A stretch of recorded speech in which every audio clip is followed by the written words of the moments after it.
There's no place to escape to. This is the last podcast. On the left. That's when the cannibalism started. What was that?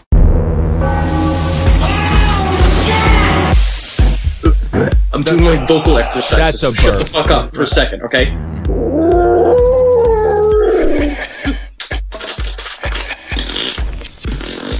Fuck! I think that was the evolution of man. Started out as a sea creature and went all the way up to a fat dude in Canada. That's perfect. Welcome to the last podcast on the left, everyone. I am Ben Kissel, as always joined, staring at the beautiful Marcus Parks. And with us, as always, unfortunately not in studio, in beautiful Toronto. I prefer when people call me Richard. Right? Because dicks is something that you suck. Right?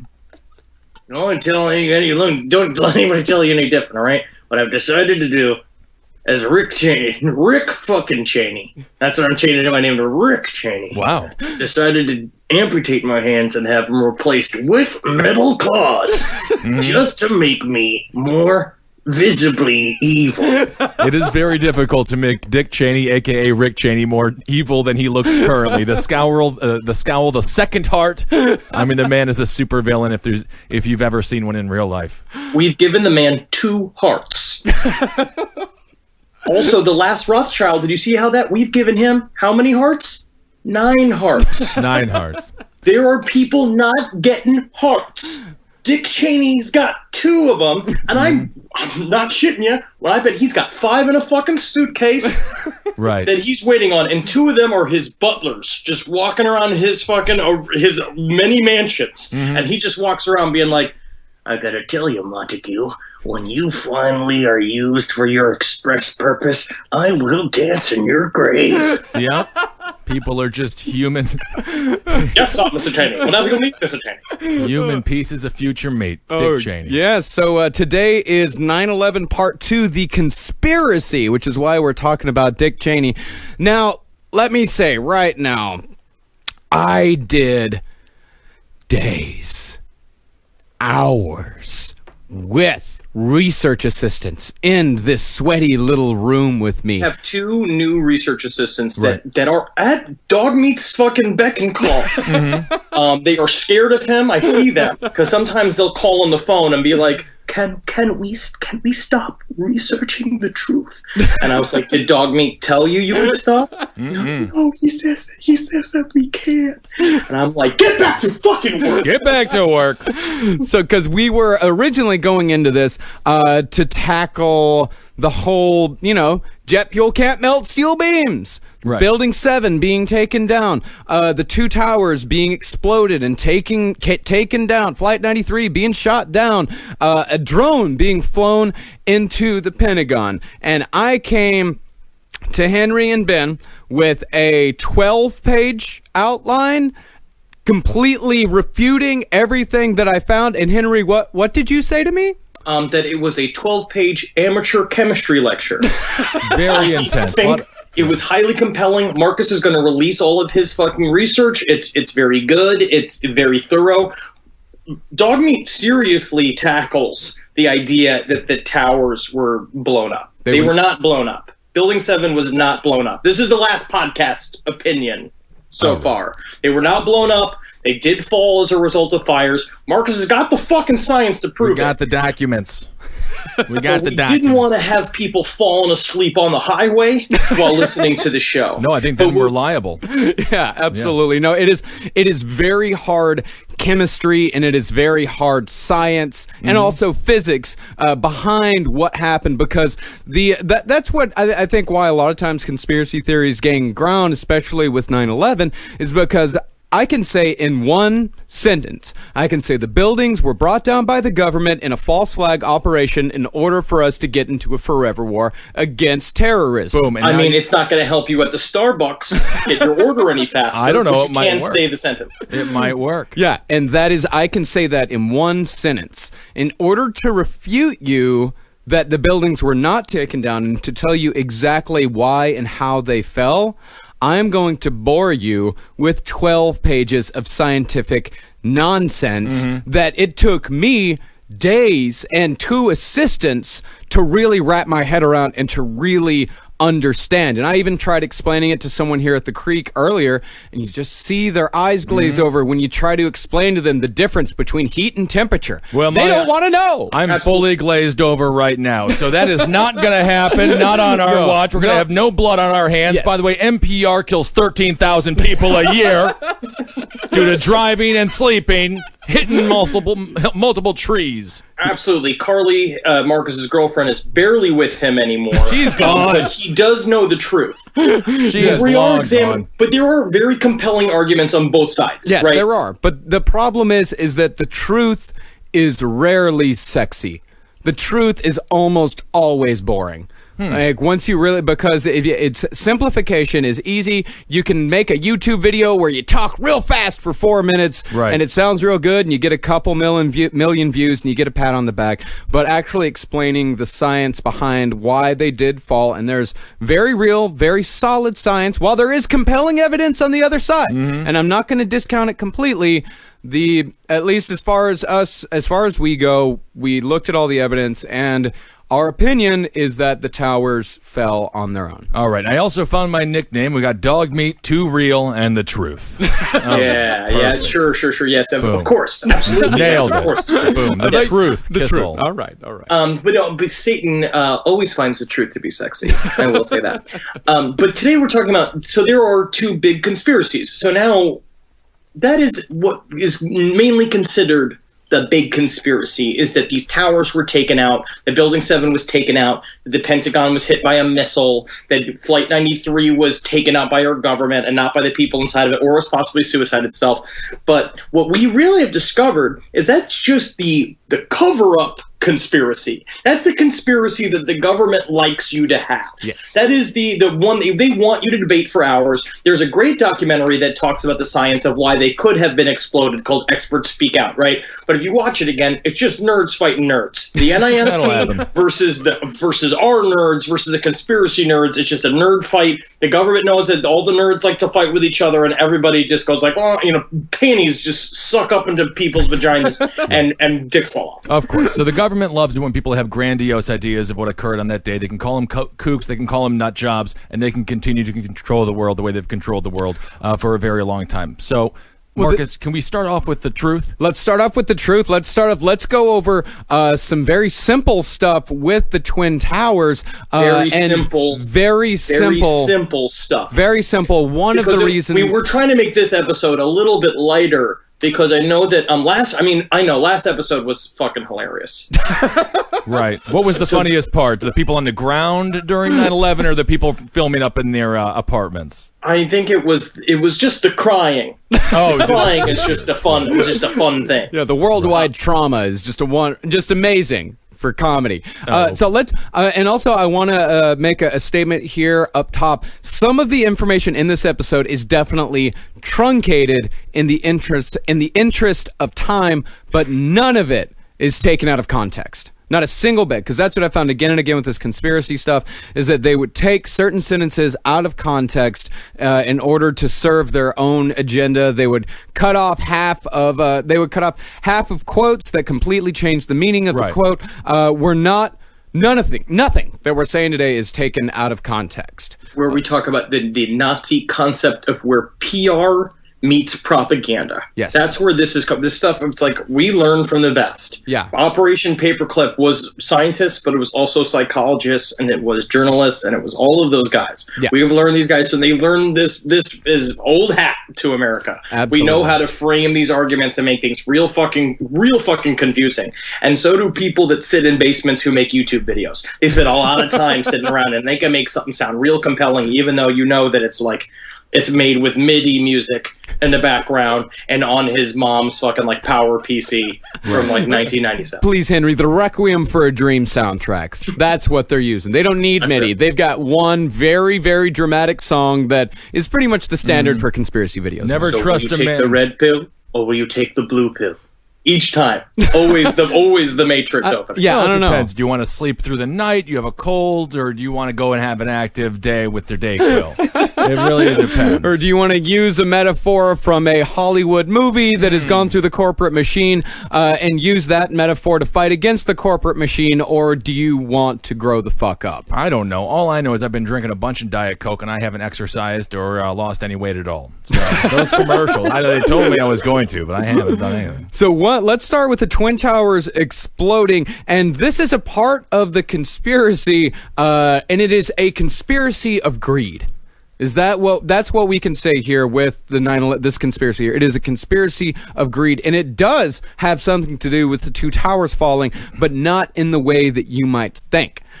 Now, while other buildings have sustained impacts from fully fueled passenger jets, the Twin Towers were constructed completely different than the ones that were hit. Rather than built with a steel web throughout the entire building, like most high-rise buildings are, they're built with these huge steel webs, so if they're hit with something large, the kinetic energy is spread throughout the building. So it doesn't get impacted on one specific spot. The two towers were built with a gigantic steel core in the middle with webbing only on the face of the building. And while this structure was indeed designed to withstand a jetliner impact, at most, it was designed for a 707.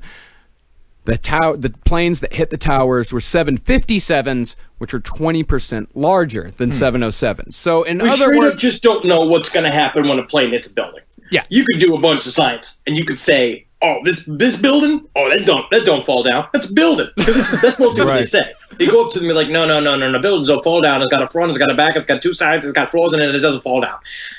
But then you actually fly a plane into it, and shit happens. But you got to do the experiment to get the results, right? It's very difficult to experiment with flying a plane into a building. oh, absolutely. And what I definitely believe is that the two towers are the 21st century Titanic.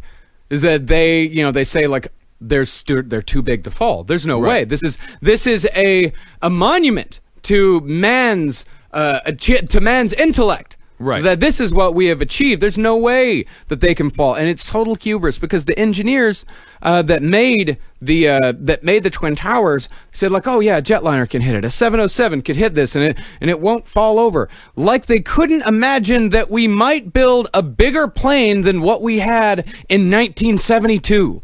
Right. I mean, 707, we don't need much bigger than that. I mean, people are going to get fat up? No way. This is 1979. Everybody's got a 24-inch waist because everyone's going to the disco every night. All right, and that is how it's going to be to the end of time. Can anything get better than the Bee Gees? I'll tell you what, I don't think so. No, I actually agree with that. The Bee Gees were great. Staying alive, wonderful. So you ask yourself, why was this building constructed this way? Like, what possible reason could they have for constructing this building in such a manner that makes it more vulnerable than other buildings? Office space.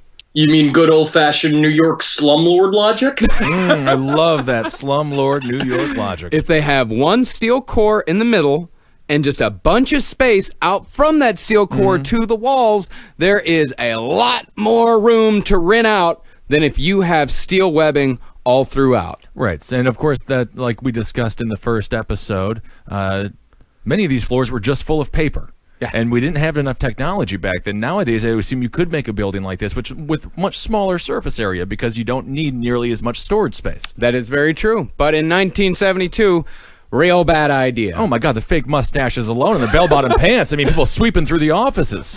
Terrible. Absolutely, and they had to save paper for every single time the Yankees won the fucking World Series. Oh, and so constantly. they kept it all in the room. And then what a convenient way to cover up some super black op files, if not to cut it up and shower it upon our nation's superheroes, the New York Yankees. I'm going to go the next time the Yankees win the World Series, I'm going and I'm putting that ticker-tack parade paper together. I'm going to figure out the truth about a whole series of different things. Again, not going to help you at the Starbucks getting your order moved up in order. Well, but I will say, again, it's going to be really difficult. You coming in with piles of fucking ticker tape, just going like, I've got the answer. Right here. That's why I go to Dunkin' Donuts, because they don't ask you your name. I'm not giving you the information, Starbucks.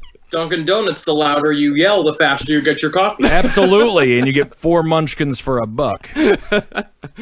Another thing that is definitely due to corporate greed or just sheer incompetence is that the steel columns inside were improperly fireproofed. And even before the attack, the swaying of the buildings and also that same steel webbing construction also served as kind of a windsock sort of thing where these buildings could sway back and forth in the wind and not fall over.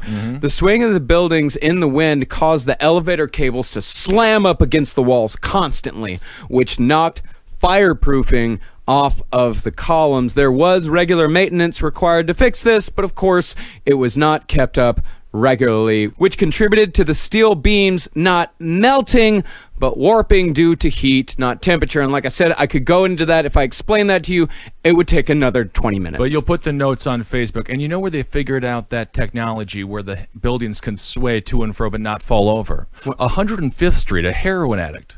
Yeah, you know, that was the whole. They were on 105th Street, and a scientist said, "Look at that heroin addict. Go push him a little bit." And they pushed him multiple times, never fell over. And that's how they got the ideas for the Twin Towers. Because how many times does technology mirror nature? Exactly. What came first, heroin or the addict? Well, turns out. Not at the same time they made the Twin Towers. As far as Building 7 goes, very quickly, it was a victim of a combination of unexpected circumstance and shoddy engineering. I'm still going to say it's a little fishy, that's my prerogative. I'm going to go ahead and say it's a little fishy, too. Everything about this is a little fishy. Nothing about this is super clear cut. But there is, I believe, definitely a side that you can sway one or the other. Living in New York City for long enough now, though, we all have experienced slumlord landlords, and that's exactly what you said earlier, Henry. Everyone is out for the bottom line, especially in Wall Street. Believe it or not, they didn't care about the people so much. For some reason, because they always. That's when I see a landlord. First thing I think of is empathy, trustworthiness. Absolutely. Wants to make sure that you don't freeze to death in the winter and you don't burn alive in the summer. Right. Oh, wait a second. Let me check the calendar. Oh, today's opposite day. Oh. So the three main columns in Building 7, 79, 80, and 81 carried a huge amount of floor area, specifically 79, which carried 2,000 square feet. And when a girder lost its connection due to, again, heat warping the steel, not melting it, column 79 fell. And when that went, the other two main interior columns snapped and fell inward at the speed of sound, which is why the building appears to free fall so neatly on itself. And in fact, the building falls at a speed of greater than 1G. It falls faster than a free fall because those gigantic columns are falling so hard and snapping through everything on the way. And just as a side note, that the experts agree is what I think it was called. All of these like 1,700 architects and engineers and say, investigate Building 7, investigate Building 7. No, investigate yourself.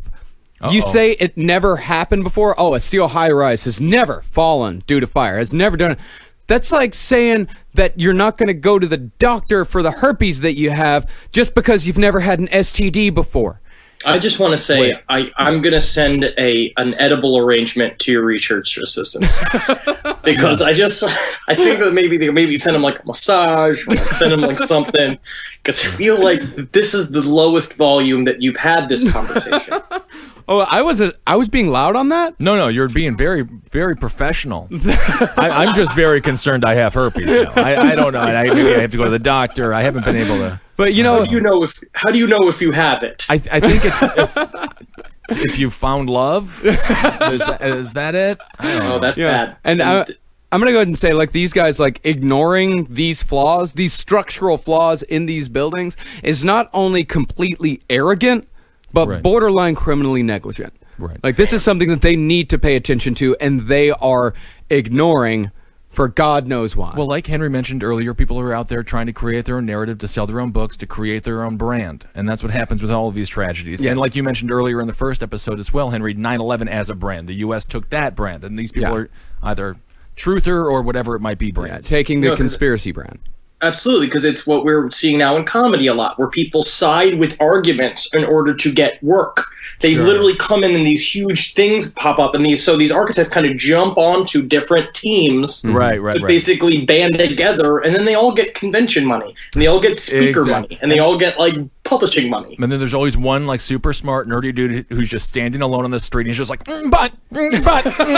Everyone walks by him, and he's like, and then he goes to an early grave, and everyone's like, I guess he was an alcoholic. It's like, no, he was just really sad. No one listened to the rational truth about what occurred, and you literally drove him to drink. Also, everyone remember when it comes to the towers and it comes to Building 7, the concept of the anthropic principle, which is what scientists talk about, what we talked about back with the hollow moon, which is what they say about how they say that we got our moon, which is the same thing, right? Was that the fact that some shit just happens the way it happens. Yeah. These towers fell because planes hit them, and they fell. It's a painful reality that we look at these big, huge, iconic buildings, and I think psychologically we look at stuff and we're like, buildings don't fall. Yeah, right.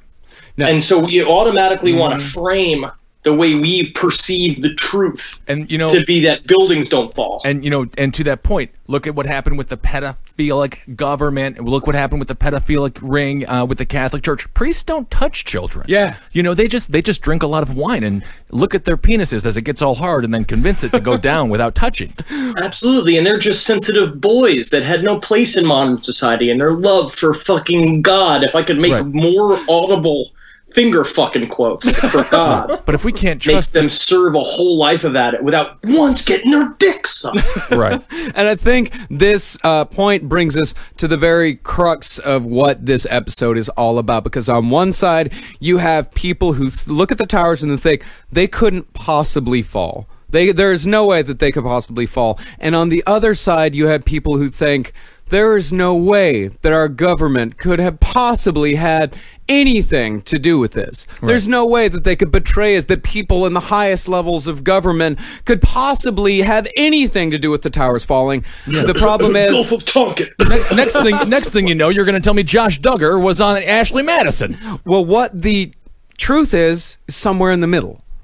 Like that's just like most other things. The truth is somewhere in the middle, and that's what we're going to get into today, the real conspiracy behind 9/11. And of course, which is, to put it flatly in a sentence, that 9/11 was allowed to happen to enter us into a forever war against a concept in order to launder international money and arms throughout the entire fucking all over the place for as long as we want to. And if not, let happen, the very least nudged into place by American corporations with ties at the highest level of government and rogue elements in the Saudi Arabian government, as well as corporations within Saudi Arabia. Bruh, you come to truth. All right, let's get into the real conspiracy, the truth. Let's get into it. Let's start with the Middle East with Mr. Osama bin Laden. Osama bin Laden, one of 17 kids born to Muhammad bin Laden, the head of the largest construction empire in all of Saudi Arabia. Now, this man, known to marry and divorce just willy-nilly, and would often marry his ex-wives off to employees. Well, you'll get Teresa, okay? I'm sick of her fucking bush, you get her.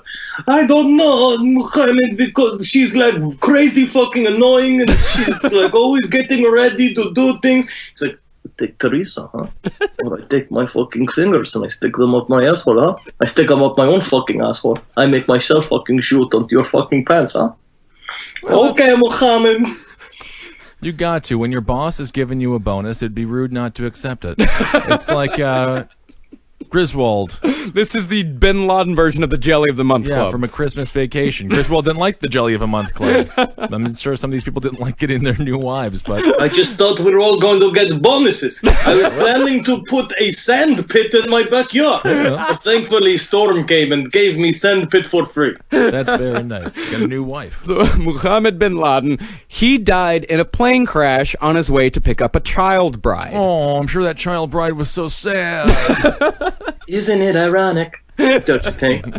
A little too ironic. Oh, the man who was going to rape me for the next 14 years died in a plane crash? Oh, I can't believe it. So bin Laden himself, Mr. Little Osama, he was actually not religious and was in fact a big fan of Western culture until the age of 14. His favorite TV show?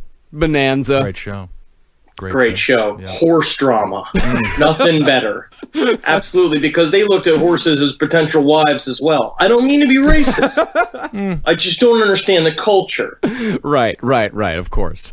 So, Osama bin Laden, at 14, he has a religious awakening that is perpetrated by a gym teacher of his. You can't get up the rope, Osama. I tell you, you gotta find the great magic in Allah. Absolutely, that's God. I said, give me 20. Give me 20. Can't do 20? You gotta find the great magic inside of Allah's fucking sweet, sweet pussy. That's where it is, brother. Yeah. My name is Ronald Donalds.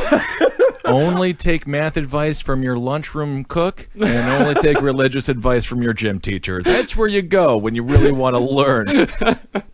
I learned about history from my janitor. Hey, there we go. Oh, I had a great janitor, Bob. Anyway. I had Joe Freddy. I'll tell you something about history, young Marcus. You know, the mop was invented in 1747, and you was just be a wig on a stick. Well, it used to keep soldiers company when their wives went off to war. Back in the day, women used to fight wars, and men used to stay at home and fix the clothes, take care of the children. Why do they call it a mop, Joe Freddy? We call it a mop because it stands for men over under prehensiveness. You know what's funny is I never learned to read. Marcus, the only thing I've learned to do is swippity swip with my beautiful, beautiful mop. And then the real janitor walks in, and you wonder who you've been talking to the whole time. Terrifying. So bin Laden, he joined the Islamist Jihad in Afghanistan in 1984 when he was 27 years old. He actually wanted to go much earlier in life, but was prevented from doing so by the Saudi Arabian royals and, of course, his mother. And if you thought Osama bin Laden was a bastard, you should have met his mother. Yikes. You come here, Osama. You come here, huh? I've got a rolling pin. I stick it up your junk. Okay?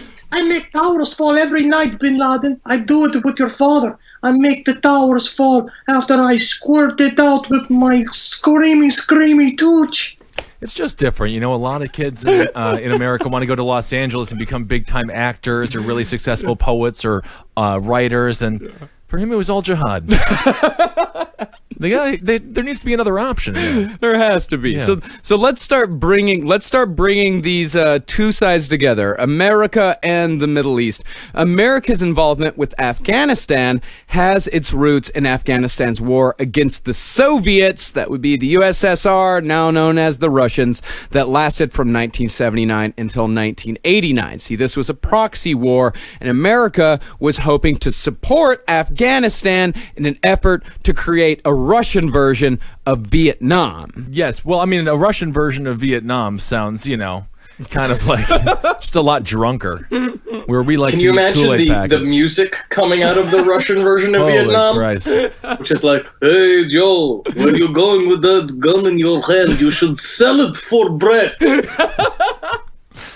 Different music. Very different. And just like, you know, the communists were very successful in helping out the Viet Cong and humiliating America in the 70s. The Americans were extremely successful in creating a Vietnam for Russia. And in fact, this was one of the things that ushered in the end of the Cold War and completely it very significantly contributed to the fall of the USSR. Well, basically, we had enough resources to just constantly be giving the Afghanis all of our weapons. Which, if you watch, like when the rebels took out Gaddafi, all of a sudden they had a bunch of old school 1993 U.S. weapons. When the Afghanis were fighting the Soviets, it looked a lot like Vietnam if you solely look at the guns they're using and things like that. And of course, they also used some Russian arms, also. Yeah. But you know, at that point, the Russians were using 35% of their GDP on military, and the U.S. at the peak of the most we've ever used is 5%. So basically, we just waited them out and had them become dumb enough to use up all their resources. And a part of what helped this war go on and on was a minister that we had in America, a guy named Zbigniew Brzezinski, who created this concept called the arc of crisis. And what it is this idea that you propagate and help support Orthodox religion in the borders between Afghanistan and Russia.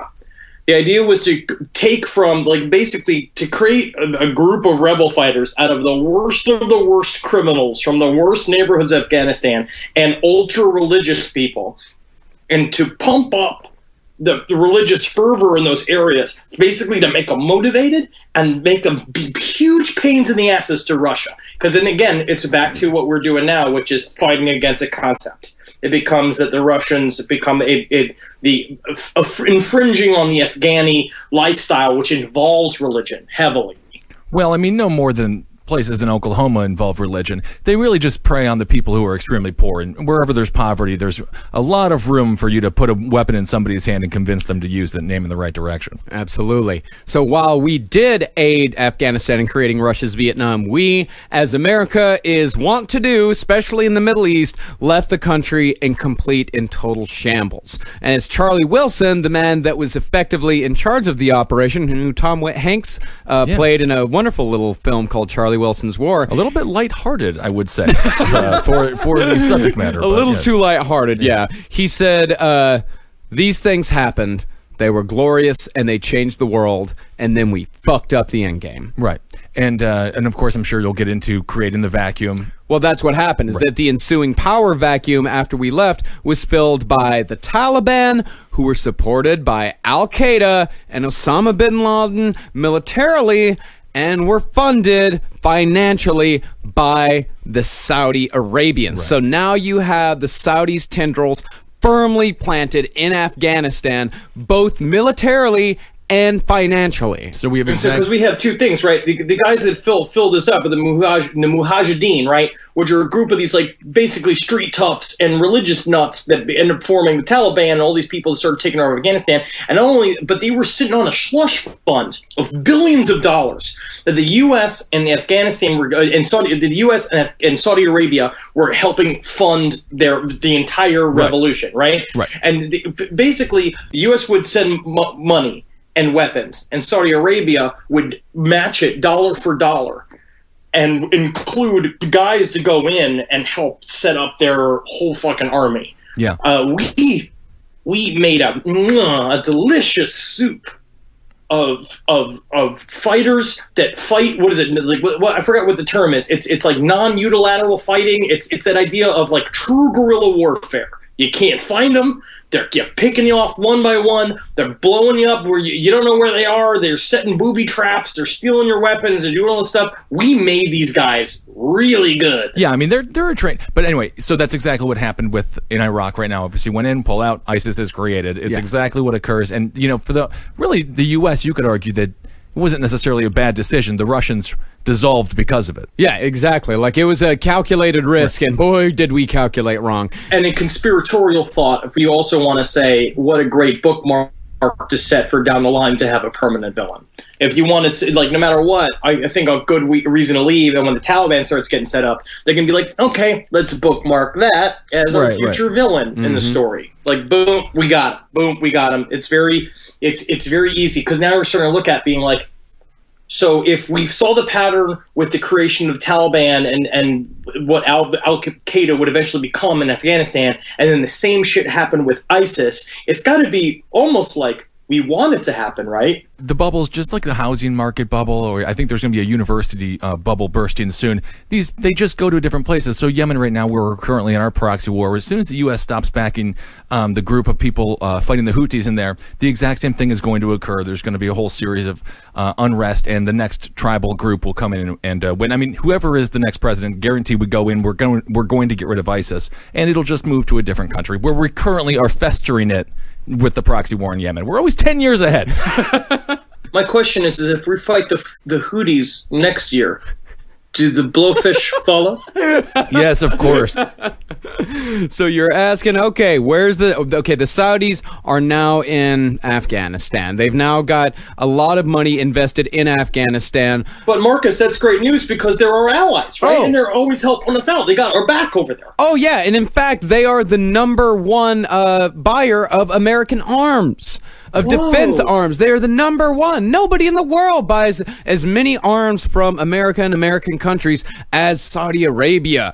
Unfortunately, there must have been a bit of a bugaboo in the communications, because 15 of the 19 hijackers on September 11th were Saudi Arabian. But Marcus, that doesn't work out because they're our allies, and I'm confused about that, and I don't think that that's real or right. Oh, you don't? Well, let's listen to some of the connections here. The United States has had private business ties and government contracts with Saudi Arabia since 1933. Like a lot of other countries in the Middle East, the U.S. did absolutely nothing when this country started to become an Islamic radical state that it is today, and indeed, of course, encouraged it, as Henry, you were talking about earlier.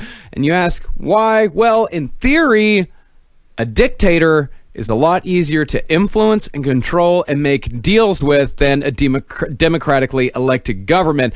And when you're done with them, like, say, for example, Saddam Hussein, you can just throw them away. Right. Absolutely. You make little perfect villains for the future, and really all you have to do to keep a dictator happy is to get a jeweler to make him a nice little scepter. It is honestly true. But, you know, that's what's so interesting. We talked about it with Saman Arbabi on top at length. 1933, Saud is like a brand new country. So this dude, Saud, they're going through the desert. He has no idea what the hell is happening, and he's just like, pray to God I can stop soon so people stop asking me where we're going, like a proverbial children yelling at the back seat when you're on your way to Disney World. Yeah. You know, when are we going to stop? I have to go to the bathroom. It's like, shut up! So they finally stop, and just random luck. Yeah. They step on the biggest oil reserve in the world. Yes. They literally probably were digging a hole to take a shit in the desert. Honestly, swear to God. A squirting in the asshole with oil. Yeah, and then it's become like the Beverly Hillbillies. They are like, where? You look at all these royal families are the Beverly Hillbillies. The Un, the Il dynasty, the Kim dynasty. I mean, they're all morons. Yeah, they absolutely are, and that's exactly that's how it got out of control with Saudi Arabia. Was Osama bin Laden's mother on a rocking chair tied to the top of the car? Probably driving through the desert with the shotgun. Well, that's unfortunately what happened, is that Saudi Arabia did come upon some of the most rich oil reserves in the entire world. They're too powerful for the United States to control anymore. Totally. They're not controlled. They're not influenced. They are a quote-unquote ally. And when everyone talks about oil, they often just talk about using it in cars, lawnmowers, things like that. Every one of your Lunchables, every single plastic that we touch, everything is created from oil. It literally created... America does not exist without Saudi Arabia's oil. Yeah, petroleum. Petroleum. Like, that is the biggest thing. People think about oil like it's... Yeah, exactly. It's not just cars. But everything is made from petroleum. I can only think of Lunchables. Yeah, why is it? And okay, yeah, I want to point that out right there. Is that Ben? There are literally everything, billions of things that you could have named there. Mm-hmm. The first thing that came to your mind was Lunchables. Marcus, you know that what Ben likes most is fake hair. Right? Fake. And what Ben likes second most is a big old butt. And the third thing that he likes most is a shirt in long slices. Oh yes, I have to, of course. So now the 9/11 Commission, which we didn't really talk about, and boo, boo! I want to make a Raz. Can we get Raz noises every single time we say the 9/11 Commission? Well, the 9/11 Commission, I can see both sides on this. I can see on one side that yes, they did hide some things, but they were also stonewalled at every fucking point. Every time they tried to ask, they were completely stonewalled, and many of their questions were never actually answered. You know, I also found really interesting in my research, there was also a commission investigating Pearl Harbor that had very similar connections to, of course, 9/11 because of the outcome of both. Right, it's very interesting. It's a weird part of like conspiracy history that I think is kind of overlooked a little bit. Where if you go into, there were people just like and it was a different style of commission, because you know what I mean. Like back in the day, they could yell at the president. Where now everyone has to like not do that anymore. It's like about propriety. Where they were like, you killed our boys, good sir. You ruined the skies of Hawaii, good sir. You know, it's like this very intense conspiracy theorists. Yeah, exactly. But, you know, it's not. The funny thing is, people think about these commissions as if they're independent entities. These are all part of the government. I mean, it's like if the New England Patriots, they had Deflategate happen with Tom Brady, and if Bill Belichick was like, I will investigate, I will get to the bottom of it. So there is no real such thing as transparency, and that's why, of course, they were blocked everywhere they tried to go, because at the end of the day, they also still want to have a job. It's like when you work in an office and you got to get there a group of people that are all going to decide what's the field trip for the summer. Right. So the 9/11 Commission, of course, they were formed to investigate the attacks on mostly the terroristic aspects, on who is responsible for these attacks.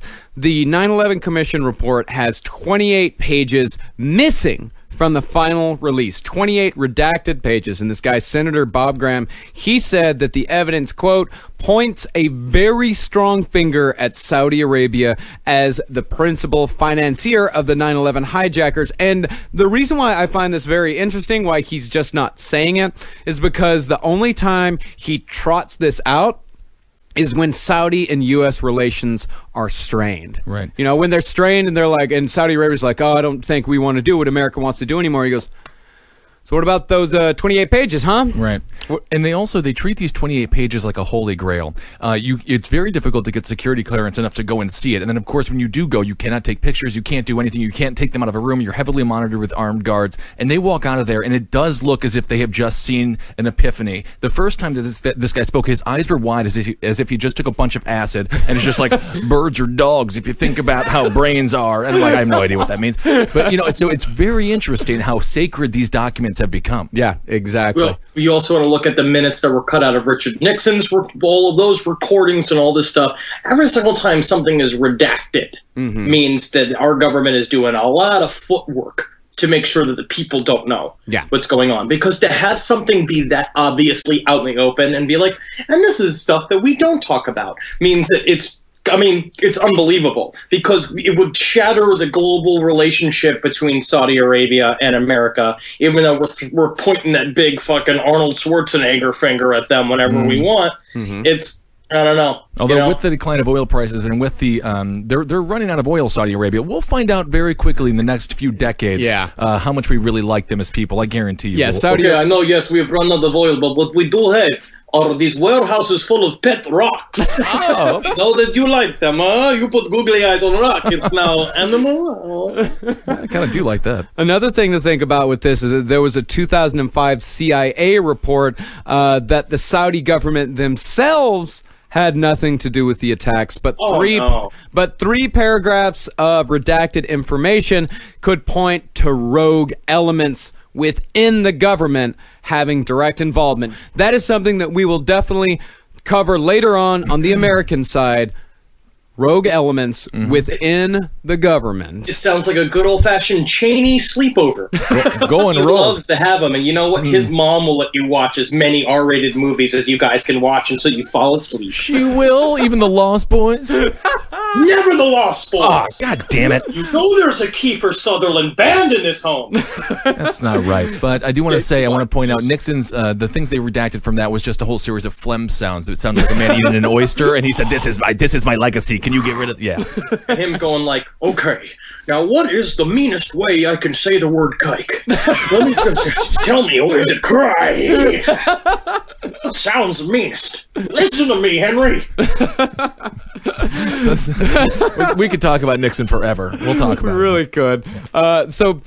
Again, with the big conspiracy theories, the other ones, okay, so the hijackers, they were not on the planes, their names aren't on the manifests, blah, blah, blah. All of this stuff is very easily explained if you spend 10 minutes on a fucking Google search. It's all very easily explained. What did you Google search, though, so people can do that? Just Google search hijackers plane manifests, and it will explain to you why they say, okay, because a lot of conspiracy thought, okay, so what happened with the passenger manifest? They say when the American Airlines first released them, there were no Arab-sounding names on them, but the reason because they're not going to go with their Arab names. They're going to go as, yes, my name is Bill Sanderson.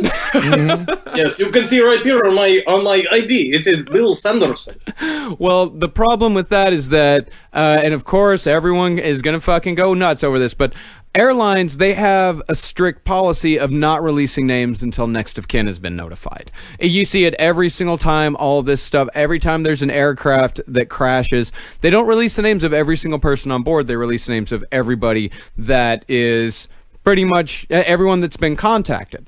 So whether these names are Arabic or not, they're still not going to release these names. And then later on, they did release these names. But, of course, conspiracy theorists say, well, they could have easily added those names afterwards. They could have easily done that. It's like, well, then why didn't they fucking do it in the first place? That's also another thing about conspiracy thought that is very annoying to deal with, is the goalposts are constantly moving. Right. And then I love the conspiracy thought of, like, how is it so easy for them to board the planes with the box cutters, with the box cutters? And I always like to say it was before 9/11. So it was just like they had 20 more minutes of freedom where you could still get on a board with on a plane with a box cutter, and they took it. But they should have known that something was going to change when they were going, when they were, going through the security measures, and all the guys were like, all this shit's going to change in like fucking 24 hours, bro. What do you think? All your jobs are going to become much more of a pain in the ass, huh? I mean, I'm just saying, I got the feeling, huh? So tell me, have you heard of Rosie O'Donnell? She's big. What do you so think? Funny. Anyways, got to get on this plane. I didn't understand. I'm going to fly it into the World Trade Center. I'm joking, of course, not joking. I'm joking, not joking. Great Rosie O'Donnell joke that guy was telling. God, I love working here. It was really weird how he opened up that bag of chips with the edge of his shoes.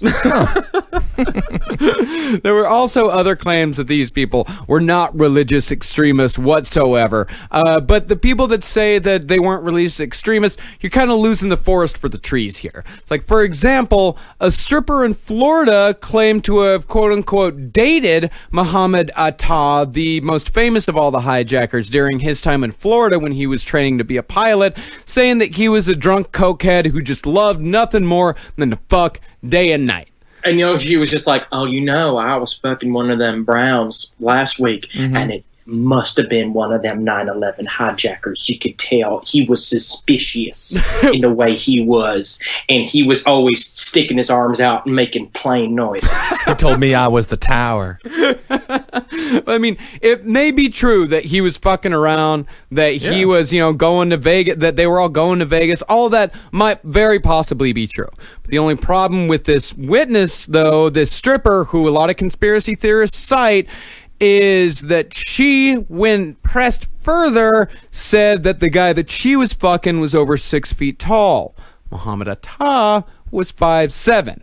And when this stripper finally produced a photograph, turns out she was just fucking some Middle Eastern dude in Florida, and then decided after he just completely disappeared from her life, he must be the worst terrorist in the history of the fucking United States. And I don't know. Now that I think about it, he was Italian, and his name was Brian. Yeah. And I don't want to discredit strippers. There's a lot of honest strippers out there. The other day I was at Pumps, a great strip club in Williamsburg, Brooklyn, and a woman said, "Oh, aren't you attractive, handsome?" Honest. She called me handsome, so I knew she was telling the truth. Yeah, so sweet. Absolutely, because she was like, because my problem is I knew that once he get a taste of my sweet gulch, there ain't no way he's gonna want to bring down America. Yeah, she did refer to her vagina as a sweet gulch. Yeah, that's true, Edward. Were you there, or no? Were you the stripper? Oh my. Well, let's move away from strippers right now and move to hard court documents. Because if you'll remember, the hijackers were trained at a flight school in Sarasota, Florida. And in January of just this year, a federal judge started reviewing 80,000 pages of documents that relate to a prominent Saudi Arabian family who lived in Sarasota, who had extensive contacts with 3 of the hijackers while they attended flight school. In fact, a few days before the attacks, the family left the country with dinner on the table and a brand new PT Cruiser in the driveway. Wow. As Bob Graham said, as though they'd been tipped something was going to happen and they'd better not be in the country when it did. I'll give Clinton and Hillary and even Donald Trump some leeway when it comes to like Jeffrey Epstein being a pedophile. The man knew a lot of people, right? Yeah. For one family to know 3 out of the 15 Saudi hijackers, that just doesn't seem like a spurious relationship. That seems like they had to kind of know what was going on. And then also, I love Middle Eastern culture and I love Middle Eastern food. you don't leave dinner on the table. And you know what it is, too? There's nothing a Middle Eastern family loves more than a brand spanking new PT Cruiser. And there ain't no way they're leaving that behind. No. I am going to say this in terms of conspiratorial thought. The thing that does still reek to high heaven is the skills level of the hijackers when it comes to piloting the planes, the 757s. I will admit that is the only thing I cannot figure out or explain. Everything else I have some sort of answer to. This I have none.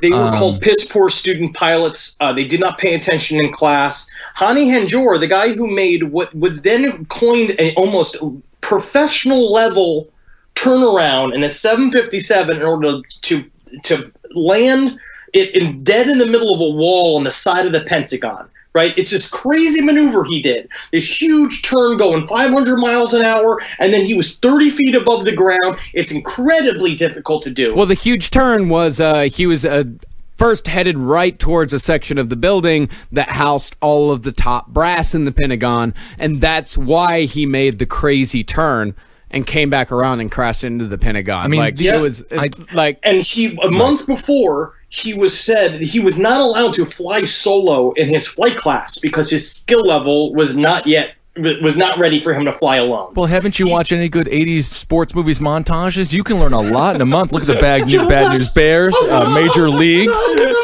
Yeah, exactly. They listen to some inspirational 80s movies, put on music, put on some high socks. You can learn anything. It was like the fat kids at camp who somehow beat the athletic kids in the fucking serpentine race with the eggs on the spoon. Absolutely. But what we have here, right, is that so certain things that came out about, like, specifically Flight 77 when it was landing in the Pentagon, people specifically were looking out and they saw that plane coming and they're like, oh, good, that's our backup. That is a plane being flown by a professional pilot. That is a military pilot. Well, it then, coincidentally, landed into the side of the Pentagon that was being completely rejiggered to be renovated, just renovated. Rejiggered that is completely acceptable. All right. Dog meat says okay. Okay. Thank you, dog meat. But it's basically it was made to withstand either a missile attack or a plane colliding into it. It was the whole wing was completely evacuated. That's why only 125 people died, which is sad to even say that number. Only there were many things about the site of the crash that are really specifically very suspicious, and it's that whole storyline is very. All of that. I mean, I can honestly say the flight plan is the only thing that is not really explainable there. All of the rest of it is completely explainable. It is why would they, if they were going for maximum damage, why would they hit the only reinforced part of the Pentagon? Well, that's the whole thing. They actually they went 2 for 4. Yeah, and these things happen. Randy Johnson hit a bird with a baseball. It's like David Tyree made one of the most amazing catches in sports history. Nobody thought. I mean, they went 2 for 4, and you can definitely tell when the first plane hit. It is like going all over the place. Yeah, it didn't like hit like dead on. He was just like, oh my god, please, I hope I hit something. All right, so now we've got the Saudis. We've established what is going on with them. We've established that they have a side to this. Like, there is people within the Saudi government and people and Saudi Arabian citizens that are very heavily invested on Team Hijack.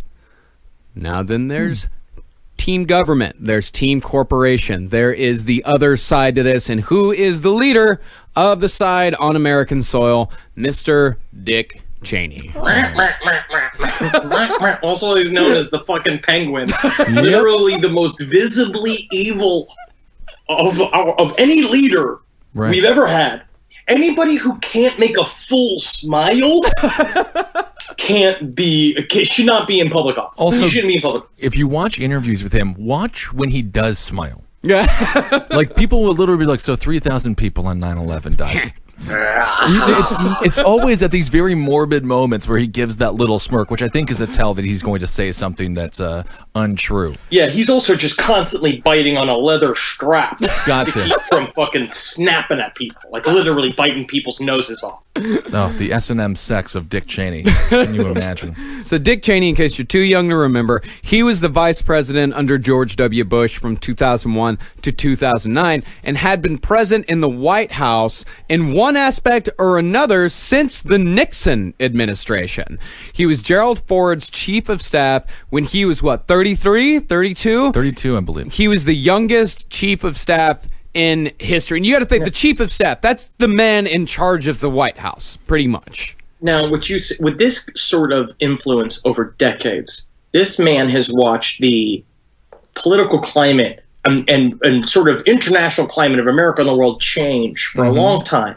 He's got a lot of involvement in where our country's going. He's been listening to presidents talk about the future of America for 60 years and really give advice to them. He also was there before and he was there after Trilateral Commission and before really government became lesser than corporations. Yeah, he really was. And he also imagine the connections he made in that time. Oh, it's crazy. I mean, just like the favors that he garnered during that time. Just watch some document. There's one called The World According to Dick Cheney, which is amazing. You don't become, you don't get that high position at such a young age in government without being totally, he's a megalomaniac and people hate him. Yeah. He's a real scumbag. He would use everything against people. I mean, unbelievably terrible person. I mean, the line that I find to be most indicative of who he is from that documentary when he says, "It's more important to be successful than to be loved." Oh, but exactly. He says it with that. He's got the wet lip thing going on. It's everything that's disgusting. He looks like he's slamming sardines and constantly, not salty enough. So after being a part of Gerald Ford's staff, he spent 12 years as a senator from Wyoming. And then in 1989, he became George H.W. Bush's defense secretary. And for those of you who are versed in the history of the early 90s, you'll know that the first Bush presidency was also the first Gulf War, of which Dick Cheney was a very large part of as defense secretary. Now, and he was heavily lauded for how efficient a job he did in the first Gulf War. And he was actually reasonable about it, about the first Gulf War. This was from a C-SPAN interview he did in 94 after he had been out of office. They asked him, and this is also a question I think a lot of people asked when we went into Iraq the second time, why didn't you go into Baghdad? Why didn't you go after Saddam? Why didn't you take him out the first time we were there?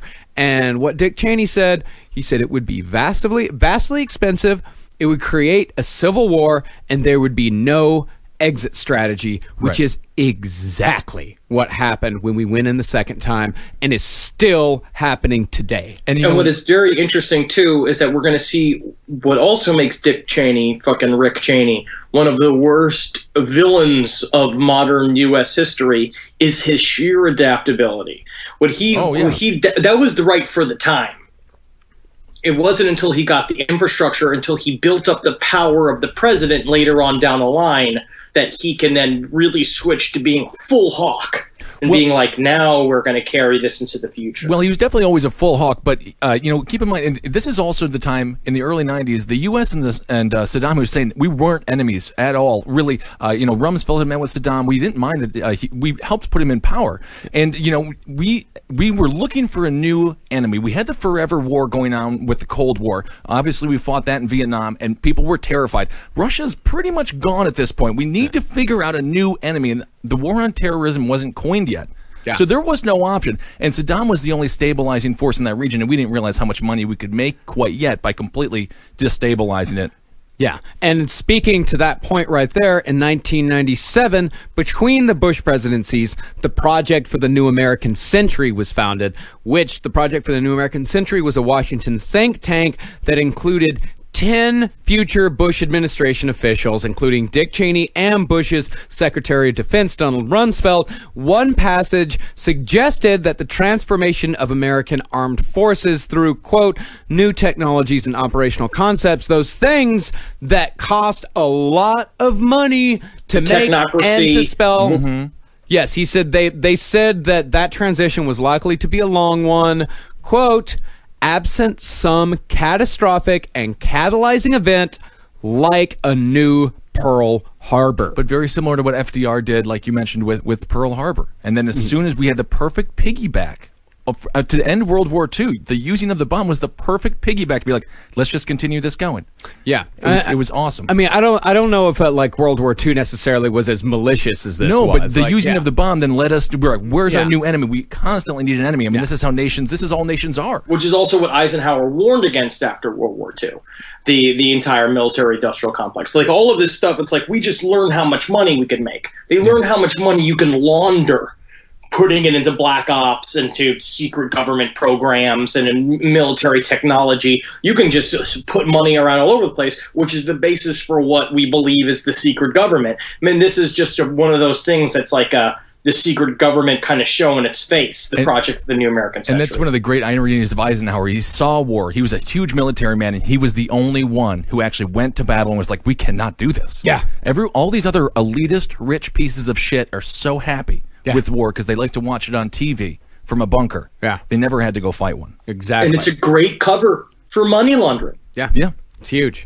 So in the year 2000, George W. Bush wins the nomination to run for president on the Republican ticket. He asks Dick Cheney to be his vice president.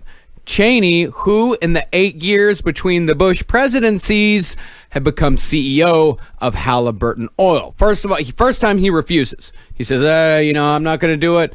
Gerald Ford said it was the worst 6 years of his life. But I'll find someone for you. As a I like favor, watching penguins being covered in slick oil. Watching them dance the final dance of death makes me giggle and laugh.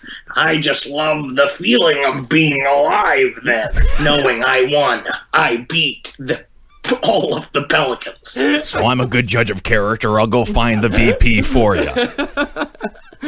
So Cheney, he says that he looks around. He says that he sees he goes through a bunch of people like, no.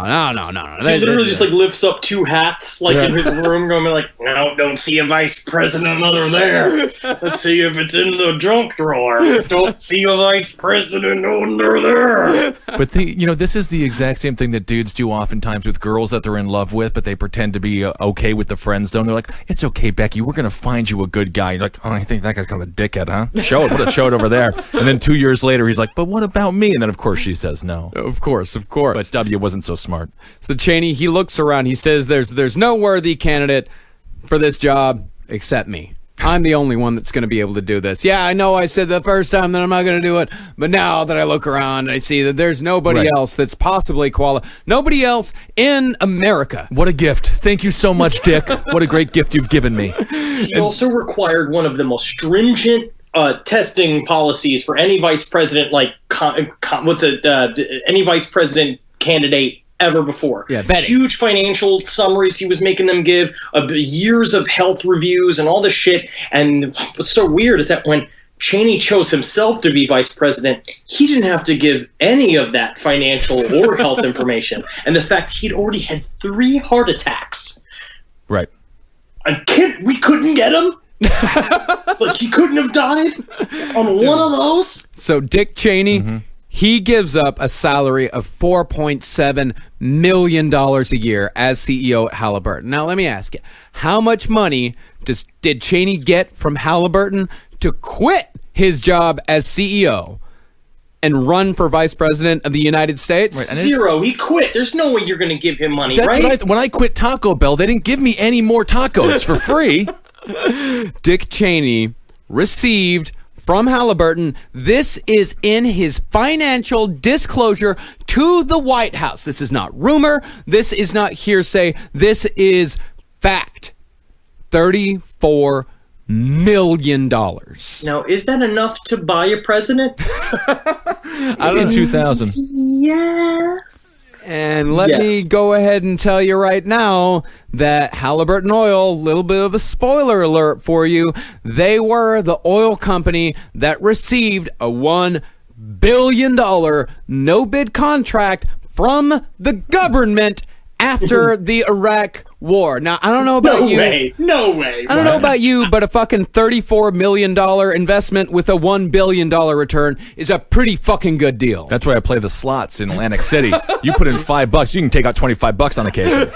Have you ever played that scratch-off poker night? Because you get 3 piggies in a row, you can win up to $1,000. Yeah. That costs 75 cents. Love poker night. So as vice president, Dick Cheney enjoyed powers unprecedented in the history of the office. He was present at all important meetings. And so also was very interesting because if you remember in the year 2000 during the transition during that whole election debacle, while everyone was fretting and lawyers were fighting about the recount to see who won the presidency, Dick Cheney was already in the office organizing the entire government. He took over the entire transition of the government, which no vice president has ever done. He made all the calls. He put all of the cabinet members in place. Well, it was the whole government was literally created by Dick Cheney. It's supervillain level. It's like literally he got his hands so deep inside the government so that he can make any move he wanted. And that all goes back to the Supreme Court justices that were chosen. Rehnquist under Reagan, Clarence Thomas. It was a 5-4 straight decision. The Supreme Court says the justices, supposedly non-political, literally decided who the presidency of the United States would go to. Yeah, it was despicable. It was crazy. We can't get into it. I thought about maybe getting into the 2000 election a little bit, but if you don't know anything about it, just go see. We'll do some top hat about it. We'll do a top hat about it, but yeah, just go see when democracy died, like when we lost, because that's when it happened. Right. It's just important to know that stuff like this, right, are reasons why the conspiracy thought may really be true. Dick Cheney really was a puppet master. He really had a lot of influence in the government. A lot of what he said went. He got to know, they were saying the thing about him is because he could go in all those meetings, he could formulate policy as it worked its way up to the president. He was very manipulative and very smart. He was gunning for, if he wanted something, he was going to do whatever it takes to get it. And W did not want him to be the vice president. Dick Cheney actually said that he would resign. Rumsfeld was the exact same way, but W thought it would lose him the election if he went into the second term without having Dick Cheney because it would look unstable. Wow. And they didn't speak that entire 4 years. They hate each other. They've just recently, I think they just had one conversation in like the past 2 years. What, do they get together for brunch? They hate each other. Yeah. They despise each other. I hate French toast. It's for gays. Yeah.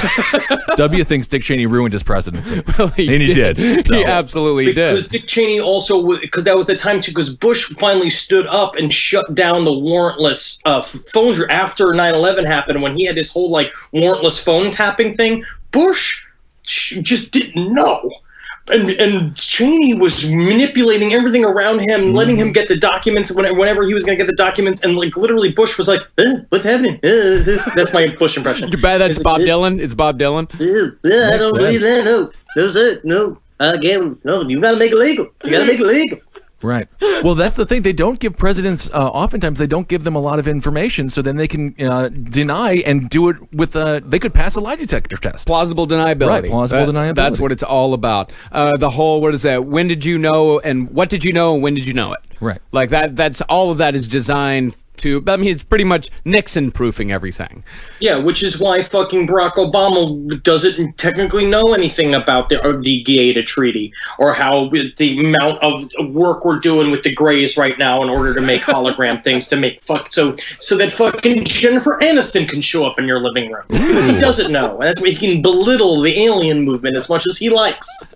So on August 6th of 2001, a report, the famous report that we've all heard of, Bin Laden determined to strike U.S., is read during a CIA briefing to the president, of which Dick Cheney, of course, was president. Among explicit threats to Washington, D.C., allusions to the 1993 World Trade Center bombing, and reports that al-Qaeda members were living or traveling in the U.S. for years. The report also explicitly mentions passenger airlines being used in terrorist attacks. Again, this is true and verifiable, not rumor or conjecture. And then what they say too, right, a part of the reason why 9/11 happened is because they believed there was this concept called failure of imagination. That's what the 9/11 Commission came forward and said. Failure of imagination. They never thought that they were going to fly planes into buildings. They never had prepared for them to fly planes into buildings. But that is jack shit totally wrong. Yes. There is a thing called Amalgam Virgo, which is a part of a training program, and was basically like, because of this whole thing was like, Vigilant Guardian, all the things that happened on 9/11, the big, massive, like weird military tests that were happening. They specifically were looking for people hijacking planes and using them as weapons, with a fucking picture of Osama bin Laden on the front of the memo, and it's insane. It's just like, you fucking assholes. Well, they knew about the whole goddamn time. Yeah, maybe they didn't know the goddamn day, but as soon as the shit started going down, where was Rummy? You know what I mean? It was goddamn Rummy. He was taking. Tell me, I haven't been drinking for days and yelling at the fish in here.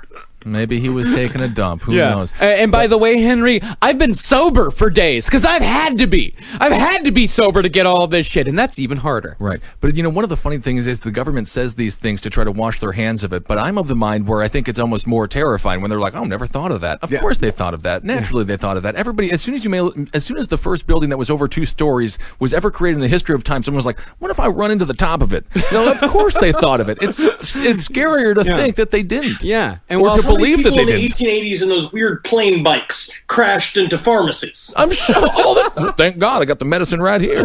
And some people say, like, you know what? Nothing was done about this. There was, in fact, and this is from NBC, a directive sitting on George W. Bush's desk 3 days before September 11th that was a plan to wage a war against specifically Al-Qaeda. And it said that the invasion of Afghanistan happened so quickly because the plans only needed to be pulled off the shelf. Nothing needed to be drawn up. Nothing needed to be thought out. It had already been thought out. And it was just waiting to be pulled. And that is from NBC. That is from NBC News. And what I found, of course, in researching this, of course, when we shifted focus, a lot of stuff actually started coming back to my memory from like the angry 2003 to 2006 Iraq War years.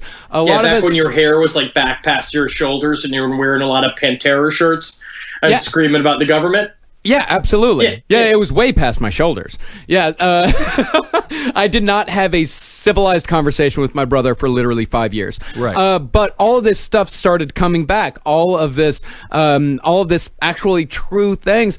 There was so much information being put out after 9/11. There was a lot of good journalism being done, and it is all out there. There's just so much of it, right? And so little of it received big attention. And it's not like, mainstream media or anything like that. It's not like it only exists on InfoWars. It exists on the NBC sites. It exists on the New York Times. It's everywhere. It's just on page 8.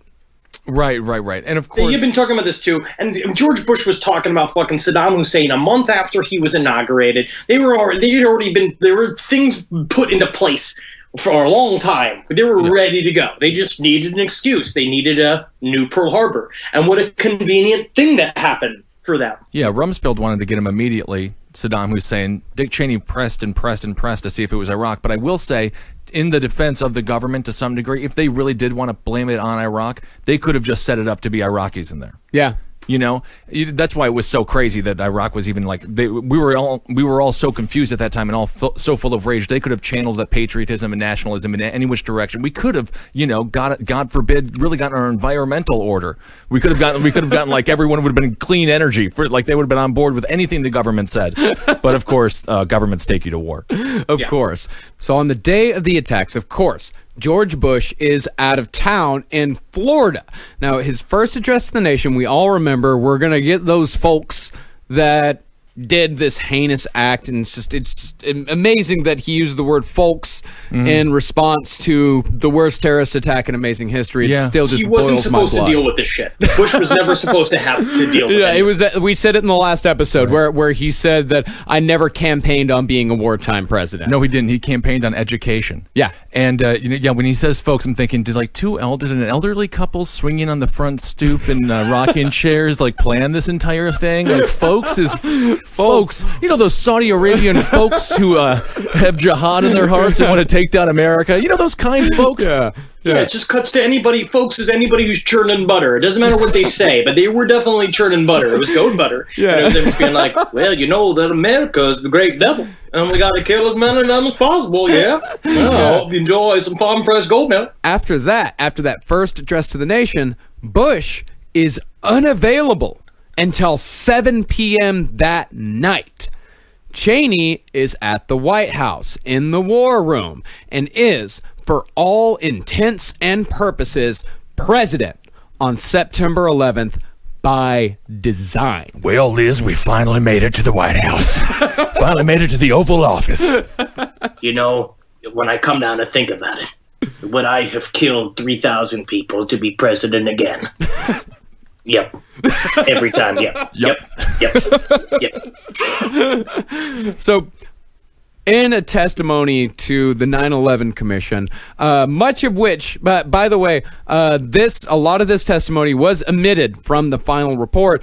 In this testimony, former Secretary of Transportation Norma Mineta, who was president, said about a specific order Cheney gave about Flight 77 on the way to the Pentagon. Now, this is actually how he sounded. I've heard this speech several times. All right. I was made aware of it during the time that the airplane coming into the Pentagon, there was a young man who had come in and he had said to the vice president, the plane is 50 miles out, the plane is 30 miles out, and what got down to, the plane is 10 miles out. The young man also said to the vice president, did the order still stand? And the vice president turned and whipped his neck around and said, of course the order still stand. Have you heard anything in the contrary? Now, but to be fair, he was discussing the order of lobster that they had gotten from the kitchen in the White House, and he was very hungry on 9/11. And then he had a flame-throwing umbrella that he opened and closed several times and shot flame all over, shot over several hot dogs that were put on a grill next to him. And they said, lunch, I love lunch. It's my favorite meal because it's in the center of the day. It's the most inconvenient meal. Intern, come and chew up the bacon for me. Chew up the bacon and spit in my mouth, little baby bird. Yeah. So, regarding that day and Dick Cheney setting up himself to be in just the right position, in May of 2001, Dick Cheney was placed in charge of managing the seamless integration of all training exercises throughout the federal government and military agencies. He was made that by presidential mandate. George Bush essentially said to him, all right, Dick, you take care of this. This is your deal. You have complete and total control over all training exercises in the entire government. So he was in charge of the war games. He was in charge of the war games. Which you would think would be again, previous Secretary of Defense. Yes. But you would think it would be the current Secretary of Defense and the current president's responsibility. You would think so. And on the morning... Don Rumsfeld was just whittling statues of graphically naked women in another room. And Dick Cheney was like, by that point, he had received the president, he gave him his gift. He had an Amazon wish list for his birthday. Oh. And what he gave him was a silver-tipped cane and a big white cat that he would just stroke in the other room.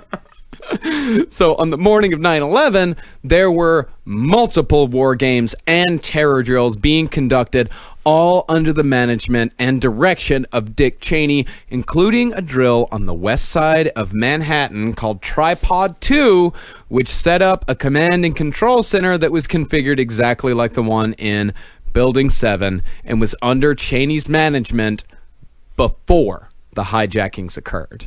And while the government says that they had never thought that something like this could ever happen, there had been 46 separate drills to prepare NORAD for this exact type of scenario. And in fact, September 11th itself was day 2 of Vigilant Guardian, which was an exercise that would pose an imaginary crisis to North American air defense outposts nationwide. And there were, jets that were normally there for protection of the United States were scrambled. They were over in Canada. They were all over the country. Like things were there was a lot of air traffic and things were moving all over the place. There was some in Russia as well.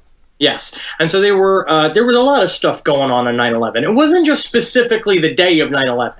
It just happened to be that they were running a drill in Manhattan for some crazy reason that during the same exact time that caused a lot of confusion. Right. Yeah. No, this all began under when Dick Cheney became Secretary of Defense. Yeah. And the Secretary of State, Yeah, exactly. It was like he was preparing for a forever war without there being a war yet. It was like he was just preparing for it, like it was just going to happen one day for some reason. I mean, and think about these drills. Think about the daisy chain of, is this a drill?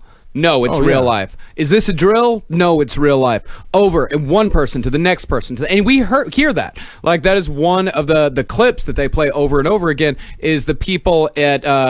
the people at American Airlines talking to NORAD, and NORAD's like, is this a drill? And they say, no, it's real life. How many times did that happen? Well, that's just... Also, massive chain of command problems on the day of 9/11. The Joint Chiefs of Staff was literally out. His assistant was in. So in order for you to scramble jets, when the thing when the planes go off the radar, how it happens is the FAA calls like the government, like a part of like the work of transportation that goes to the Joint Chiefs of Staff, that goes to Donald Rumsfeld, that goes to him scrambling jets. The Joint Chiefs of Staff was gone. His fucking deputy was there. It was his first day ever running the position of Joint Chiefs of Staff. He didn't really know what to do. Then they went to go look for Donald Rumsfeld, and there were several people who said Donald Rumsfeld in the middle of 9/11 when it was happening was nowhere to be seen. The guy who is the job. The guy, that's his job, is to be there for that one time. He's supposed to be there for like half an hour while 9/11 is happening. That is what he's supposed to do. He was gone. Yeah, we don't know where he was, though. I mean, just because he wasn't hanging around with some random intern, But, that's what they do, though. To get someone really broken down and then make sure that they're always on their edge. They never really let them know if it's a game or if it's not or if it's real. Yeah. Ariel Castro, to use a very micro analogy, what he did with the girls in Cleveland, he would leave and come back, fake leave, see if they were escaping. After 5 years, they stopped trying to escape. Yeah, exactly. You officially broke them. I mean, that's what you do. Since this was the 46th drill, these guys didn't give a shit anymore. Right. Can you imagine one guy being like, yeah, I'll get to it. They're like, oh my God, the planes are coming. They've crashed. We need to scramble the jets. Because I'll get to it. I need to I'm going to finish eating my breakfast sandwich. Yeah, I'm reading this Archie comic. Can you believe him and Betty are about to get together? Oh my. I would also, it's very interesting to also, I think, to point towards what Ben said, it was a very interesting choice of Dick Cheney to put Ariel Castro on the cabinet for that period of time, where he was, of course, being like, we took the $3 and we tied them to the pole with the Douglas. We took the dollars and I tied them to the pole. They don't have sex with me. I tied them to the pole with the Douglas. And then finally they were like, Ariel, love your energy, love your accent, but we already got one Mexican in the whole scenario. we already got a Mexican chef. All right, we can't have two of them. Thanks, though, buddy. So despite the machinations of people at the highest levels of government, because, when you look at all this, all it takes is for Dick Cheney to give a couple orders. And not a whole lot of people have to know that all this shit is going on. He has put himself into a position of power where he has to do is give a few orders, and there does not need to be a conspiracy of thousands upon thousands of people. Right. And in fact, despite their machinations, the American people had chances to stop 9/11 from happening. And we failed. See, intelligence officials have been howling for years about bin Laden and al-Qaeda being the biggest threat to America, and more than one FBI agent said in later interviews, they said that their first thought after the planes hit, they didn't even blink. They just told you so. Yeah, we told you this was going to happen. But that's why people demonize Bill Clinton so unbelievably heavily, because he didn't go and kill bin Laden when he should have. Everybody knew that he should have, but he's too busy, cigar popping Monica. I mean, it was unbelievably pathetic. But meanwhile, everyone's just like, "Oh, what a peaceful time we had in the '90s." Yeah, there is no such thing as peace. No, you have to take action, and Bill Clinton refused to do so. We know Bill Clinton was doing what the '60s failed to do, was literally make love, not war. Well, he was kind of raping an intern. But no, he wasn't raping her. He was molesting her. Oh, yeah, molesting. Well, what Bill Clinton said about why he didn't go get Osama bin Laden is he said, you know what, to do that, I would have had to just destroy this little town called Kandahar. Kandahar is the second most populous city in Afghanistan. It has 500,000 people in it. It's not a little village. Well, I tell you, if he had a Big Mac in his pocket, I would have come and gotten. That's a McDonald's joke. Because of I used to be a lot of McDonald's jokes back in the day. But most of the listeners of this show are 15 years old. And they don't remember the hilarious SNL skits featuring my McDonald's precolations. Anyway, but back to that point though. But we did destroy that town. Yeah, and so these a lack of action just pawned it off to another administration. They took the action. We're going to see the exact same cycle happen in this next election cycle. Exactly. And I tell you what, I'm looking forward to it. This right here, the reason why we didn't get these guys, it's another example that we see again and again. And our research and in serial, this relates to like serial killer investigations. Why these guys don't get caught sooner. Different law enforcement agencies not communicating with each other because they all want to see who has the biggest dick. See, the FBI had an informant in California who was going to flight school with 2 of the hijackers, but since the CIA, who knew that Al-Qaeda members were in the country at flight schools, didn't tell them about their investigation, the hijackers slipped through their fingers because the CIA knew that these guys, they're like, all right, these 2 guys are on a watch list. And the FBI has a guy that they're handling that is going to flight school with 2 of the hijackers. And they're not, since they aren't talking to each other, these guys just go free. And the handler asked afterwards, he was just like, yeah, I didn't know. You told me to look for these guys. They weren't there. I didn't tell you about these other guys because you didn't tell me to look for them. We have the greatest intelligence community in the face of the on Earth. But, and I think the idea behind that is competitiveness breeds excellence. Yeah. Right? But at some point, after you guys both get like, hey, you're an A number 1, you're an all-star, let's have an all-star game. And let's get together and let's sit in the same locker room and try to work together a little bit. Also, if we want to talk about a systemic leaning towards letting this event happen, if we want to get back into full-on conspiracy view, which is what I view, is that it came from what technically was the head of the pile, was Dick Cheney, because he was operating on the secret side of the government that Bush was either electively choosing not to be a part of. He let Dick Cheney handle a bunch of shit. There was a decision from the very top to maybe let this happen or maybe give it a little bit of a nudge so that it definitely would happen. They wanted this. Dick Cheney wanted this in his blood. He wanted this to be his legacy. They were like, this whole point was to create what they said from 1997, a new American century, where if you read that document and those plans about making America the police of the world, and eventually we're going to find out, using corporations to tie the whole world together in what is essentially the New World Order that I now completely believe in. Because but it's not the UN, it's not the Bilderberg Group, it's not all this shit. It's a bunch of it's McDonald's. It's these companies that are just massive international conglomerates, and Dick Cheney was a fucking part of Halliburton. He's been hanging out with those guys for fucking years. What was it? They've been trying to make money. This whole thing's about money. Of course. 1933, right? That's when the Rothschilds brought everyone together, brought the 8 corporations together, and that's where it all really began. That's where it began. I mean, they literally told George W. Bush to go read a children's story. That's what they... Not even read, just listen to one. Right. Pat him on the head. And the look on his face, the whippity what, look on his face when they're telling him that what's happening, and it's just it's literally he may as well have cartoon eyes going boing out of his face. I think he's such a silly man. In his head, he must have pictured Cheney with fire coming out of his breath, just like a skull of Cheney, just flying multiple times at him, motorcycle. The one thing I can't hold, one thing I'm afraid of, is that this means I'm going to have to get in a hand-to-hand death combat fight with Dick Cheney. And I'll tell you what, I'm pretty scared of that, because I don't know. I know that he's got a weak heart, and I could technically dress as a clown and hide in a box and pop out of it and probably kill him. But I hear he's got metal spider legs that come out of a backpack that he got in his secret office. But you know what? What is terrifying is that government isn't in control. Government is not the NWO. We've been talking about this for a little while.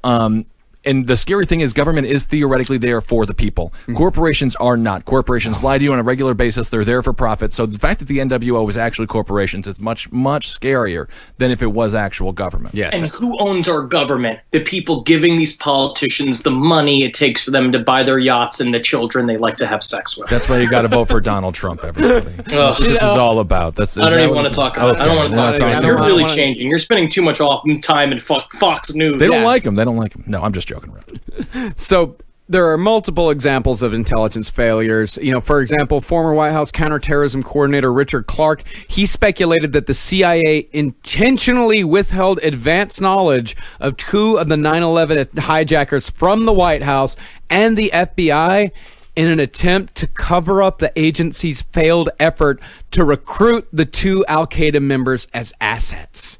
Is that they were, until the day they got on the plane, the CIA was trying to court these guys to bring them over to their side.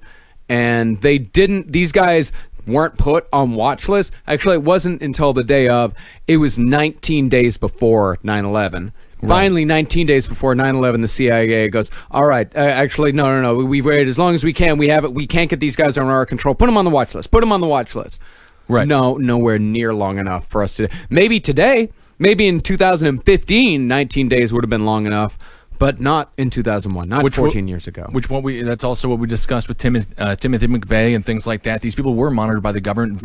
Richard Reed, the shoe bomber, they got him, very, very close to getting on that plane. He had literally had a wick hanging out of his shoe. That's what Marcus and I had a long conversation about the other day, about the idea that they catch so many very serious terror things out secretly that they can't let us know. Because if we were to know how many times they tried to destroy New York, like 5 to like a month, we would not be able to get on the subway anymore psychologically. So they have to set up these guys and catch them and be like, look what we got. We got one. They have to set up the safe ones. They have to do the sting operations like, okay, this safe. This is safe. Okay, we got them. Because seriously, yeah, if we did know, like this, New York would turn into a paranoid powder keg. We would be at each other's throats. Yes, we talked about last week about how New Yorkers very much come together during times of crisis. But you also saw after 9/11 how many Arabs and Sikhs that are not even Muslim got beaten half to death in the streets here in New York City. Oh, absolutely. Chicago had a whole series of violence against them. Just recently, we had a massive Sikh shooting at a Sikh temple in Wisconsin. This man's such a moron. Sikhs are some of the nicest, most peaceful people on the face of the planet. The Ground Zero Mosque was the biggest issue for a couple of years. It literally was a recreation center for people that were whatever. Maybe some were Muslim. Anyone could be there. People went crazy. Exactly. Yeah. So we can't know. We just cannot know. And yeah, like you said, Ben, like the CIA and the FBI, they save our lives all the time. They do a great fucking job most of the time. Sometimes it just doesn't work. Or they specifically don't want it to work. Yeah. They specifically allow things to happen. Right. So let's talk about the results of all of this. What happened? Cui bono. Oh my God. So starting with the anti-terrorism appropriation of money a week after the 9/11 attacks, it is estimated that the U.S.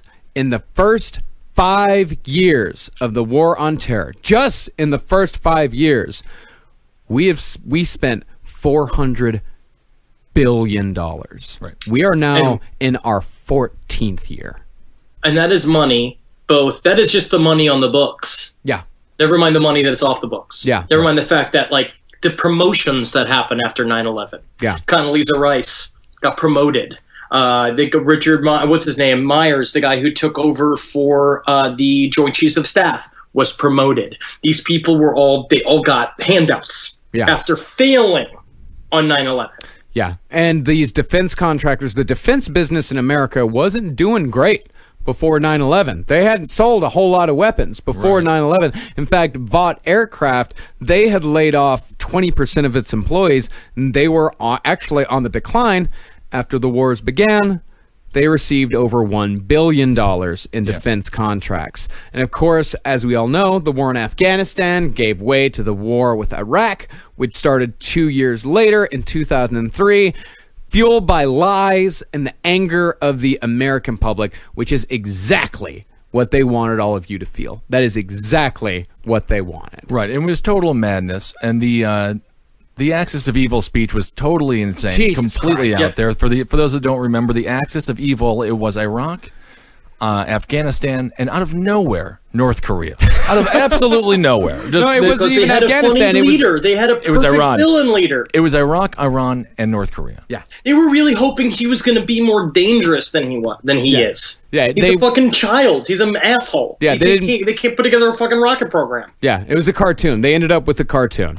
And so, okay, and as far as the Bush family goes and the Bin Laden family goes and how they both profited off of this, it would take literally hours for us to go over how entangled the Bush family is with the Bin Laden family was profiteering. flown out of America the week after September 11th. Yeah, and both the Bushes and the Bin Ladens, just very surface-wise, were a part of a company called the Carlyle Group, who buys and sells defense companies and doubles or triples their values. Now, admittedly, the group severed ties with the Bin Ladens in October of 2001, but regardless of that, in 2002, the firm received $677 million in government contracts, and by 2003, its contracts were worth $2.1 billion. And another huge selling point was that the war was going to pay for itself. In 2000, we basically had no deficit. We had a surplus. We had a surplus. By the end of the 8 years, now we're at 19 trillion. I believe at the end it was 10 trillion. Yeah.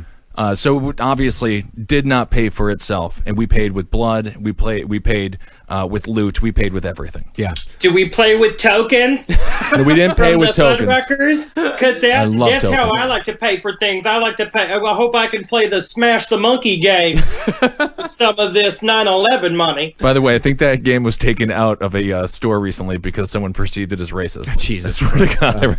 But anyway, that's not what this is about. Yep. And William Bucky Bush, one of the lesser-known Bushes, he also made a sizable sum of money because he sat on the board of a major military contractor called Engineered Support Systems. And the military-industrial complex in the Bushes, it goes all the way back to Prescott Bush. Like, it goes back generations. Prescott Bush, probably one of the most evil figures, besides Dick Cheney, in all of American history. Yeah. And the thing is about, so we're not talking about George W. Bush a whole lot in this. We're not talking about Osama bin Laden a whole lot, besides them just, kind of the funny stuff here and there, is because bin Laden and Bush were essentially mirror images of each other.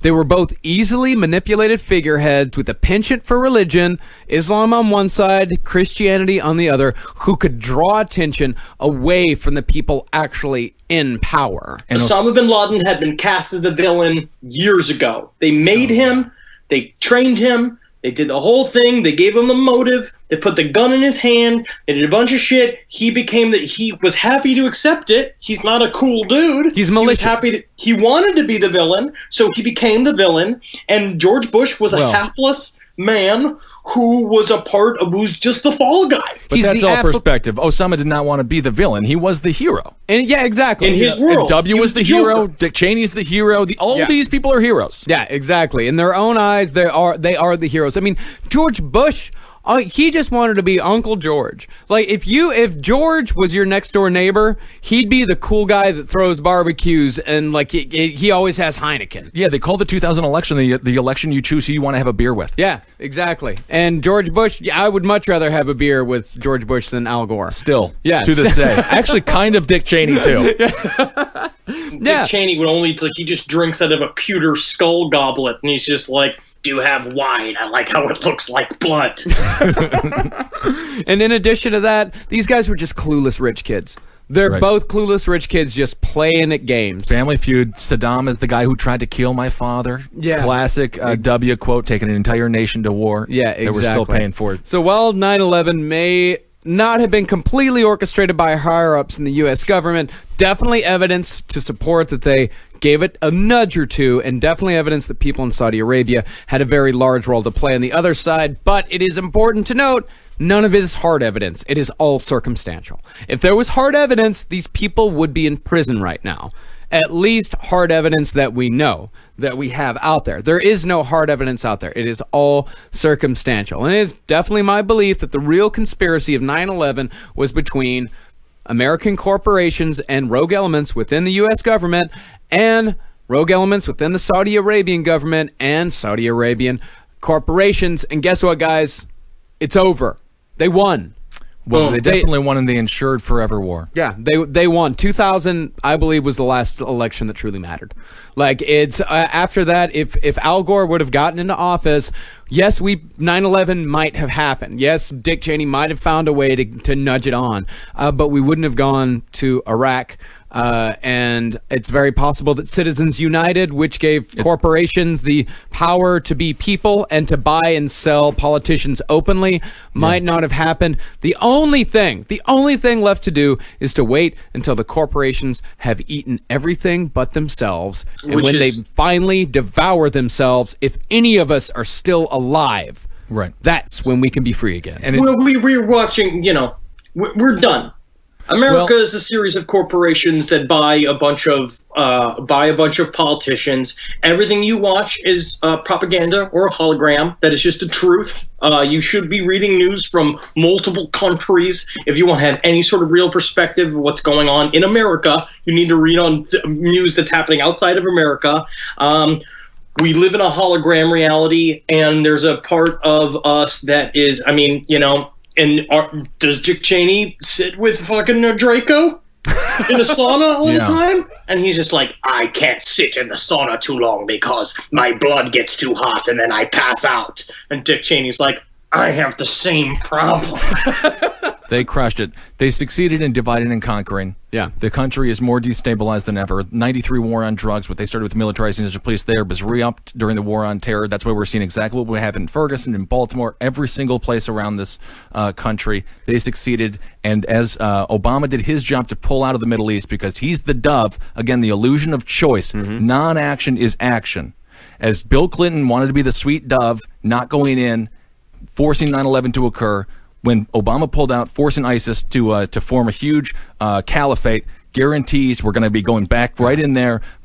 Whoever is the next president, we are going back to war, guaranteed, forever war, ideological, no land barriers. Can I also then, because now that we've said this, we've gone through all evidence, can I talk about how all of this is horseshit? Because one time, we did not at once talk about the theory of 11, the connection to Aleister Crowley's reveal from the element of waste, and how the towers were part of an incantation to fall what used to be the Atlantean Pillars of Hermes. Guess what, Henry? That's what we are covering in part 3 of 9/11.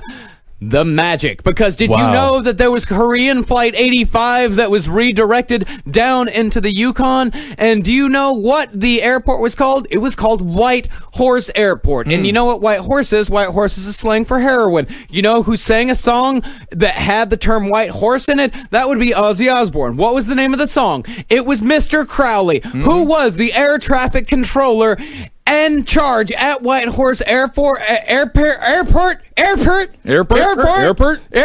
airport. The airport. Who was that? Mr. Tim Crowley. And I use that analogy. 175 stands for 175 connected to Crowley. We got a whole episode. All right, I'm sorry, Henry. We don't want to spill the beans. Yeah. Okay, we got a whole nother episode to do here. And we didn't even. But also on a serious note, we didn't even get to the EPA cover up that the air around Ground Zero was. They say, what is it? As caustic and alkaline as Drano. Right afterwards, the EPA and President Bush said the air is safe. You can all go in there. Right. Everyone can go back to their jobs at Wall Street. You can go in there and clean up and try to find some rescue. Try to give us a little more, a little bit more hope. Breathe deeply. And there are 70,000 people may have respiratory problems due to the dust. Hundreds have died from horrific illnesses. This is corporation logic. Hate to always say the NFL is an analogy, but they didn't tell anybody about the concussions forever and forever and forever. Just go play. Everything is fine. And of course, it turns out many, many people die because this heartless corporate idea. Yeah. Atlantean invocation. All right, I can't wait for part 3, guys. Yeah, the number 11. 2 towers looking like 11s. Flight number 11.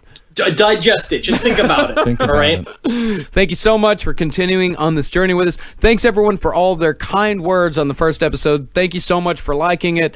I want to thank Sammy Coughlin and Megan Fiora-Root for helping me out with research on this. Both of you guys were amazing troopers. Specifically, Sammy sitting in this hot fucking studio with me, researching molten steel rates and molten aluminum rates for 10 hours straight. We got our first nerd alert. Oh man, way late. Wow, not and bad. if you guys out there, if you want to buy Last Podcast on the Left t-shirts, you can go to cavecomedyradio.com/merch. Yeah. Follow us all on Twitter. Follow us on Last Podcast at LP on the Left. I'm at Ben Kissel. Marcus Parks is at Marcus Parks, and you can find Henry on Twitter at Henry Loves You. And I would say, fuck man, Heil Geen. Heil Geen, hail yourselves. Thanks so much for supporting all the shows here on CCR, Top Hat, Roundtable, Sex and Other Human Activities, page 7. Yeah. And especially if you really enjoyed this episode, and specifically the politics on this episode, go listen to Abe Lincoln's Top Hat. It's the politics show that me and Ben do together. Yeah, and we'll get into some of the loose ends. We'll talk about the 2000 election. We'll talk about some things that we weren't able to get to in this episode. The boring stuff. I'll make it I exciting. would say that to make sure, remember, Satan is the lamplight of all honesty. He destroys all shadows. Hail him every single day of your life. And Heroes, September 24th, 8 p.m. on NBC. It's coming up. I'm doing Red Eye on September 23rd. Cool. Well, wait, on the 24th, because it's at 3 o'clock in the morning. Henry, when is Heroes air? I don't know. I don't understand time math. I don't know either. All right, well, we can watch Henry and I on the 24th. Yeah, and go buy the Cowman album. But I'm not going to play a song at the end of a 9/11 episode. No, it's bad for branding. That's for plugs altogether. We probably shouldn't be plugging it. Sincerely, guys, thank you guys so much for listening. Thank you so much. Goodbye. For more shows like the one you just listened to, go to cavecomedyradio.com.